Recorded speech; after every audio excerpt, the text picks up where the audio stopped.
क्या किया दूत ने मरियम को कहा। प्रणाम, प्रभु की कृपा पाती। मरियम डरिए नहीं, आपको ईश्वर की कृपा प्राप्त है। आप गर्भवती होंगी, पुत्र प्रसव करेंगी और उनका नाम ईसा रखेंगे। वे महान होंगे और सर्वोच्च ईश्वर के पुत्र कहलाएंगे। और इस प्रकार ईसा का जन्म पवित्र आत्मा के द्वारा हुआ। संसार के मुक्तिदाता के रूप में जब ईसा बड़े हुए तो उन्होंने बहुत सारे चमत्कार किए। उनमें से कुछ चमत्कार इस प्रकार थे। ईसा अपने शिष्यों के साथ रास्ते से जा रहे थे, तब उन्होंने एक मनुष्य को देखा जो जन्म से अंधा था। उनके शिष्यों ने उनसे पूछा, गुरुवर, किसने पाप किया था, इसने अथवा इसके बाबा, जो ये मनुष्य जन्म से अंधा है? ईसा ने उत्तर दिया, ना तो इस मनुष्य ने पाप किया और ना ही इसके माँ बाप ने। यह इसलिए जन्म से अंधा है क्योंकि इसे चंगा करने से ईश्वर का सामर्थ्य प्राप्त हो जाए। तब उन्होंने भूमि पर थूका और थूक से मिट्टी सानी और वह मिट्टी अंधे की आंख पर लगाकर उससे कहा, जाओ सिलोम के कुंड में नहा लो। तब वह मनुष्य गया और नहाकर वहां से देखता हुआ लौटा। मुझे सब कुछ दिखाई दे रहा, मैं देख सकता हूँ, मुझे सब कुछ दिखाई दे रहा। ईश्वर का धन्यवाद। दूसरा चमत्कार।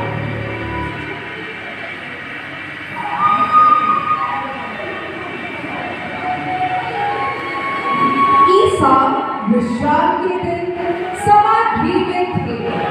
वहां एक मनुष्य आया जिसका हाथ सूख गया था। लोगों ने उनसे पूछा, क्या विश्राम के दिन चंगा करने की आज्ञा है? ईसा ने कहा, यदि तुम्हारी एक भेड़ हो और वह विश्राम के दिन गड्ढे में गिर जाए तो क्या तुम लोग उसे पकड़कर नहीं निकालोगे? तब उन्होंने उस मनुष्य से कहा, अपना हाथ बढ़ाओ। उसका हाथ दूसरे हाथ की तरह अच्छा हो गया। चमत्कार, मेरा हाथ ठीक हो गया। चमत्कार, प्रभु को धन्यवाद। इस पर फरीसियों और शास्त्रियों ने ईसा का सर्वनाश करने का उपाय बनाने लगे।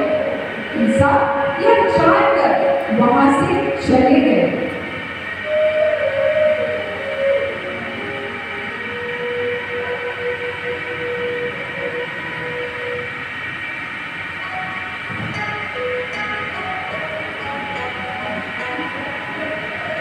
तब शास्त्रियों और महायाजकों ने ईसा के एक शिष्य को बुलाया।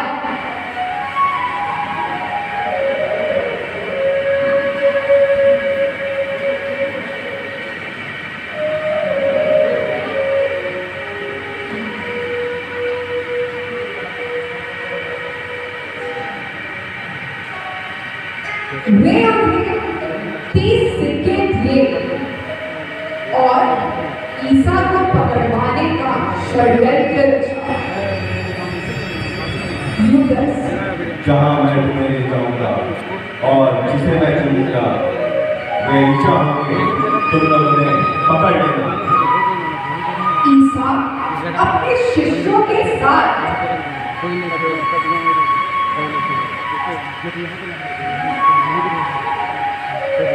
गेतसेमनी नामक बारी में प्रार्थना कर रहे थे। तब यूदस सिपाहियों की भीड़ को यह बोलता है, जिसे मैं चुनूंगा वे ईसा होंगे। यह कहकर यूदस ईसा के पास आया और कहा, हे रबी, नमस्कार। झूठे हो।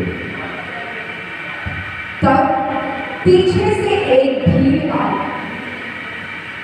तलवार लाठी ईसा को पकड़ने के लिए, जिसे महायाजकों और शास्त्रियों ने भेजा था। यह देखकर ईसा के शिष्यों में से एक शिष्य ने उनकी तलवार खींच ली और उसके कान काट दिए। तब ईसा ने उसके कटे हुए कान को फिर से लगाकर ठीक कर दिया। ईसा, तलवार मयान कर लो। जो तलवार उठाते हैं वे तलवार से मरते हैं। ईसा ने लोगों से पूछा, तुम किसे ढूंढते हो? लोग, ईसा नासरी को, ईसा नासरी को। फिर ईसा ने उनसे कहा, मैं ही हूँ। यदि तुम मुझे ढूंढते हो तो इन्हें जाने दो। तब सिपाहियों ने ईसा के चेलों को जाने दिया। जाओ, जाओ।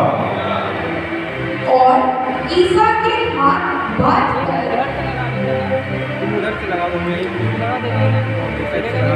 उन्हें पिलातुस के पास ले गए। पिलातुस, क्या तुम यहूदियों के राजा हो? ईसा ने कहा, हाँ, ठीक कहते हैं। पिलातुस, देखो, ये तुम पे कितने अभियोग लगा रहे हैं। फिर भी ईसा ने उत्तर में एक शब्द नहीं कहा। पर के दिन राज्यपाल एक बंदी को रिहा करता था। उस समय बरअब्बस नाम का एक व्यक्ति बंदी गृह में था।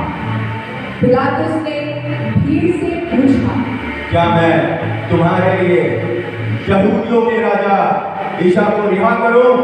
लोगों ने कहा, बरअब्बस को रिहा किया जाए, बरअब्बस को रिहा किया जाए। पिलातुस ने कहा, तो मैं इस मनुष्य का क्या करूं जिसे तुम यहूदियों के राजा कहते हो? लोगों ने कहा, इसे क्रूस किया जाए, इसे क्रूस किया जाए। पिलातुस, बरअब्बस को रिहा किया जाए, ईसा को क्रूस किया जाए। पिलातुस, मैं रिहा हो गया। पिलातुस जानता था कि महायाजक ईसा को ईर्ष्या से गिरफ्तार किए हैं, तो उसने अपने नौकर से पानी मंगवाया और कहा, मैं इस धर्मात्मा के रक्त का दोषी नहीं हूं। मैं इसमें कोई दोष नहीं पाता। तब सैनिकों ने पकड़कर उनके वस्त्र उतारते हुए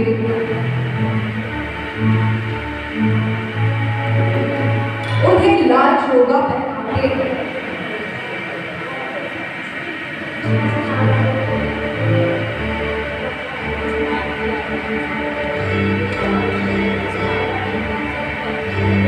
और उनके सर पर कांटों का मुकुट सजाकर यह कहते हैं, सैनिक, यहूदियों के राजा प्रणाम।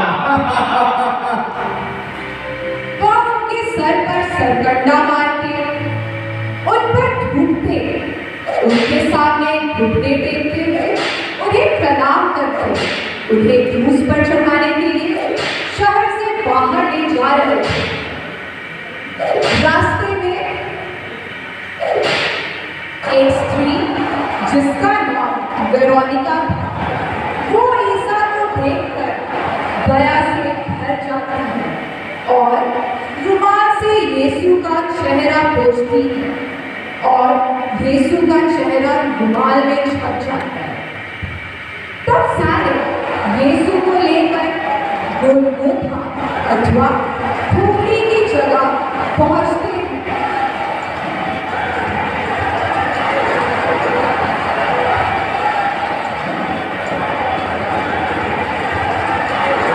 फिर साने उनके वस्त्र उतारकर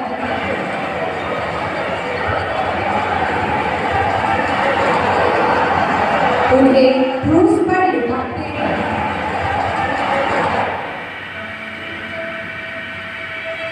और उनका हाथ पैर बांध देते हैं, उन पर कील ठोकते हैं और क्रूस पर चढ़ा देते हैं।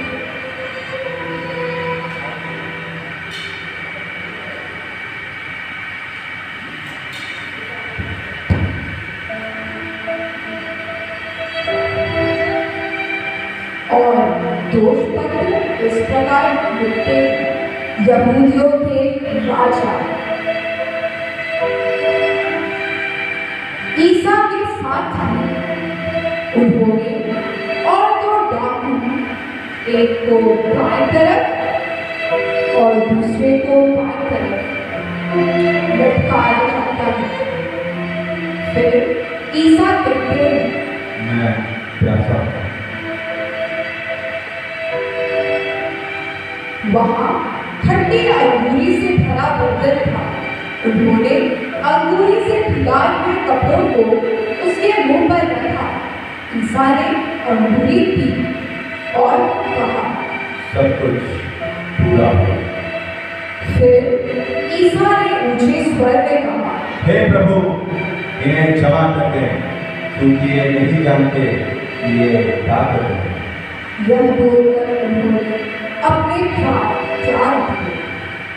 जब सानिक ने देखा ईसा मर चुके हैं, तो उनमें से एक ने भाले से पंजर खेला और ईसा के शरीर से तुरंत पानी और लहू बहने लगा। फिर वे वहां से चले गए।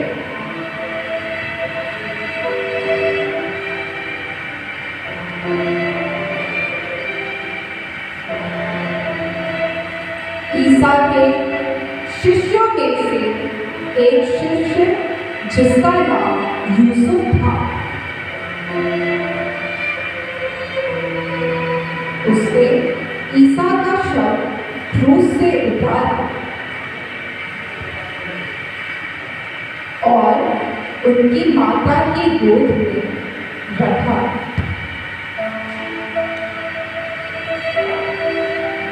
फिर वे उनके शव को कफन में लपेट कर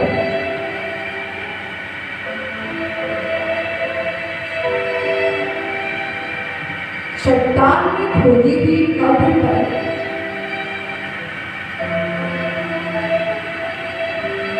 रख दिए और कब्र का पत्थर लुढ़काकर वहां से चले गए।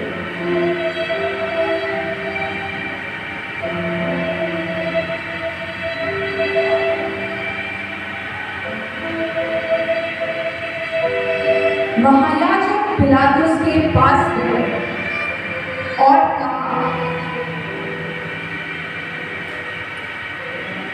हमें याद है उस मनुष्य ने कहा था वो तीसरे दिन जी उठेगा, इसलिए 3 दिन तक कब्र की सुरक्षा का आदेश दिया जाए, कहीं उनके चेले उन्हें चुरा न ले और कहीं वो जी न उठे। आदेश है। पिलातुस